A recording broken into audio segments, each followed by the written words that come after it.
आफ्नै साथीबाट नठगिन हामी के गर्नुपर्छ?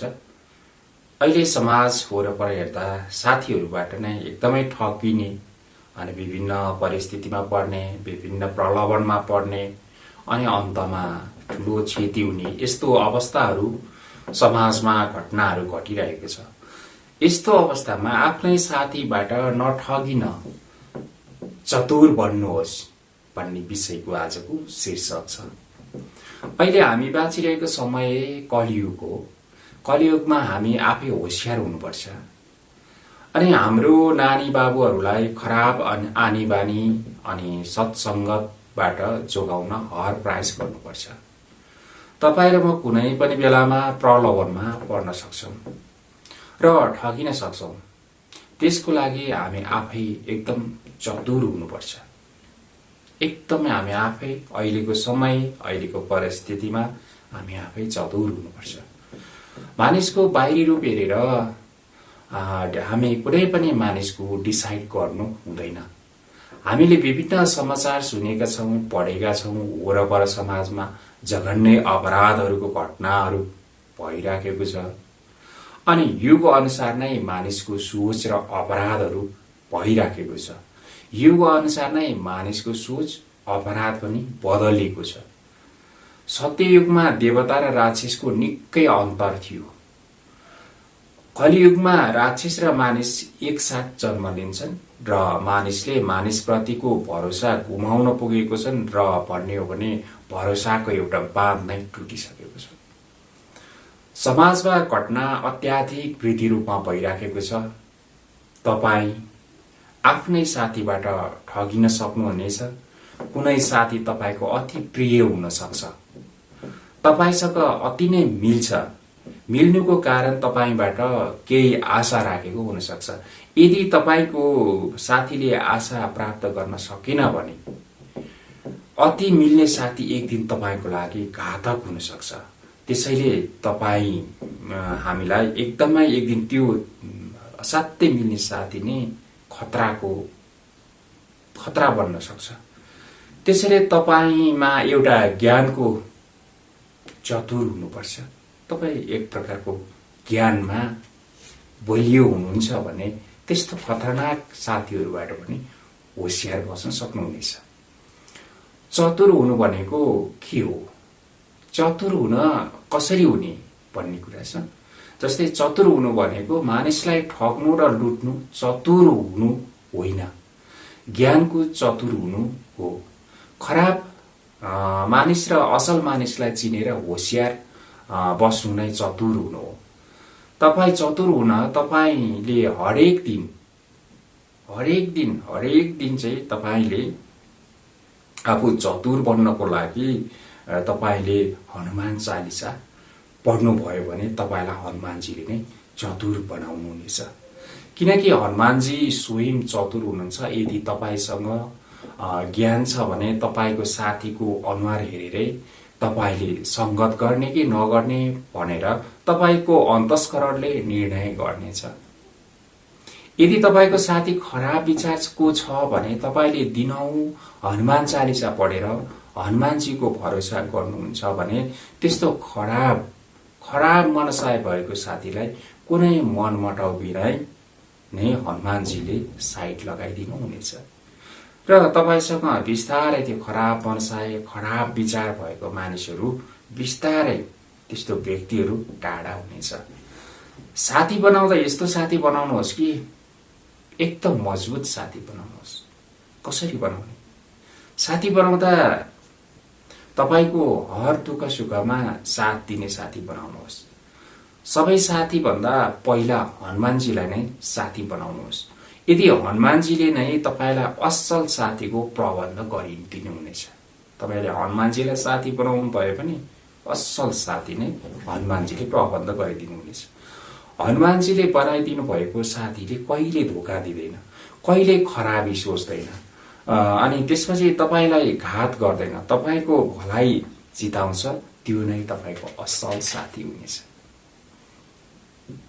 अहिले हामी पढाइ लेखाइ शिक्षा उच्च शिक्षा हासिल गरेको गर्दैमा सबै मानिससँग असल साथी बनाउन पनि सकिँदैन। अनि त्यो उच्च शिक्षा हासिल गरेको छ, पढेको छ भनेर पूर्ण भरोसा पनि गर्न नसकिने यस्तो अवस्था अहिले छ। असाध्यै पढाइ लेखाइ भएको अनि उच्च शिक्षा नै हासिल गरेको डाक्टर, पाइलोट, वैज्ञानिक नै भएको व्यक्ति नै किन नहोस्, उसैलाई साथी बनाउँदा धोका हुँदैन भन्ने नसोच्नुहोस्। ती सबै शिक्षाहरू, उच्च शिक्षाहरू त सबै ज्ञान त बाँच्नको लागि चलाउने शिक्षाको एउटा माध्यमको स्रोत मात्र हो। सत्य ज्ञान हनुमानजीसँगै लिन्छौँ भने जीवनलाई सदा सदाबार खुसी बनाउन सक्छौँ। हनुमान चालिसामा भनेको छ, विद्यावान गुण अति चातुर, राम काज गरिबेको आतुर। हनुमानजी नै सर्वश्रेष्ठको बुद्धिमान र विद्वान हुनुहुन्छ। हनुमानजीसँग अथाह धार्मिकताको ज्ञान छ र ज्ञान र गुण छ भने हनुमानजी अत्यन्त चातुर हुनुहुन्छ। हनुमानजी श्रीरामको कार्य गर्न सदैव तयार हुनुहुन्छ। हामीलाई पनि हनुमानजीले ज्ञान, गुण, बल, शक्ति र असल साथी, सम्पूर्ण कुराको साथी र प्रभु श्रीरामको भक्तिको मार्गमा डोर्याउनु चाहनुहुन्छ। सबै कुराको साथ सहयोग दिएर हनुमानजीले नै हामीलाई श्रीरामको भक्तको रूपमा अथवा असल मार्गमा डोर्याउन चाहनुहुन्छ। हनुमानजी प्रभु श्रीरामको दूत हुनुहुन्छ। हनुमानजी सामान्य हुनुहुन्न। हनुमानजी भगवान श्रीरामको दूत हुनुहुन्छ। अनि राम भगवानको भक्तलाई सदैव हनुमानजी ख्याल गर्नुहुन्छ। कसको भन्दाखेरि हनुमानजी भगवान रामको दूत हुनुहुन्छ। अनि त्यसपछि भगवान रामको भक्तलाई नै सदैव हनुमानजीले ख्याल राख्नुहुन्छ। आफ्नो भक्तले दुःख पाएको हनुमानजी चाहनुहुन्न। हनुमानजी सङ्कट मोचन हुनुहुन्छ। हनुमानजीले सबै दुःख हटाइदिनु हुनेछ। हनुमानजी प्राणदाता हुनुहुन्छ। भाइ लक्ष्मण र रावणको बाणले मृत्युको शय्यामा हुँदा हनुमानजीले श्रीरामको जनलाई बचाउन हिमालय पर्वतै उखेलेर ल्याउनु भयो। लक्ष्मणको प्राण रक्षा गर्नुभयो। त्यसैले हनुमानजी प्राणदाता हुनुहुन्छ। हनुमानजी त्यस कारणले प्राणदाता हुनुहुन्छ। हनुमानजी आफ्नो इष्ट देवता रामको भक्तको हरेक प्रकारको दुःख विनाश गर्नुहुन्छ। हनुमानजी आफ्नो इष्ट देवता, हनुमानजीको इष्ट देवता को हुनुहुन्छ त भन्दा राम। अनि रामको भक्तको हरेक प्रकारको दुःख चाहिँ कसले हटाइदिनुहुन्छ त भन्दा हनुमानजीले हटाइदिनुहुन्छ। जस्तै विपरीत ग्रहहरू, तपाईँ हामीमा कहिलेकाहीँ ग्रह दशा भनिन्छ, विपरीत प्रकारको ग्रह दशाहरू पनि हनुमानजीले हटाइदिनु हुनेछ। हामीले महान सर्वशक्तिमान शक्तिशाली हनुमानजीलाई साथी बनाउँदा असल जीवनको मार्गमा हिँड्न सफल हुनेछौँ। सर्वप्रथम त हामीले साथी छान्दाखेरि, साथी हामीले बनाउँदा, चाहे हामी सानो नानी बाबु नानीहरू होस्, चाहे हामी वृद्ध अवस्था होस्, चाहे हामी जवान अवस्थाको किन नहोस्, हामीले सर्वप्रथम हनुमान चालिसा पढेर, हनुमानजीको भक्त भएर, हनुमान चालिसा पढेर हामीलाई हनुमानजीसँग नजिक भएर उहाँलाई साथी बनाएर हर पल उहाँलाई सम्झेर अनि हामी उहाँलाई साथी बनाउँछौँ भने हनुमानजी पनि दुःख सुख हरेक कुरामा साथी बनेर सदाबार सहयोग गर्न चाहनुहुन्छ। त्यसकारण अनि उहाँले नै हामीलाई हरेक प्रकारको मद्दत गर्नुहुन्छ। हामी पहिला उहाँलाई साथी बनाऊ। यदि हामी उहाँलाई साथी बनाउँछौँ भने हामी कहिले धोका खाँदैनौँ। यो समाज एकदमै विपरीत तरिकामा चलेको छ। समाज वरपर मानिसहरूसँग पूर्ण भरोसा गर्न सकिँदैन। अनि यस्तो अवस्थामा हामी आफै चतुर हुनुपर्ने हुन्छ। हामी आफै होसियार हुनुपर्ने हुन्छ। अहिले विभिन्न परिस्थितिमा हामीले देखेका छौँ, सुनेका छौँ, विभिन्न घटनाहरू भइराखेको छ। कसको कारणले त जति पनि घटना हुन्छ आफ्नो साथी सङ्गतको कारणले गर्दाखेरि घटना भइराखेको हुन्छ। अनि धन सम्पत्तिको लालचमा मानिसले मानिसलाई नै साथीले साथीलाई नै फसाइराखेको हुनेछ। श्री हरिनारायण नै अब हामी ध्यान दिउँ, श्री हरिनारायण नै राम भगवानको भक्त हुनुहुन्छ।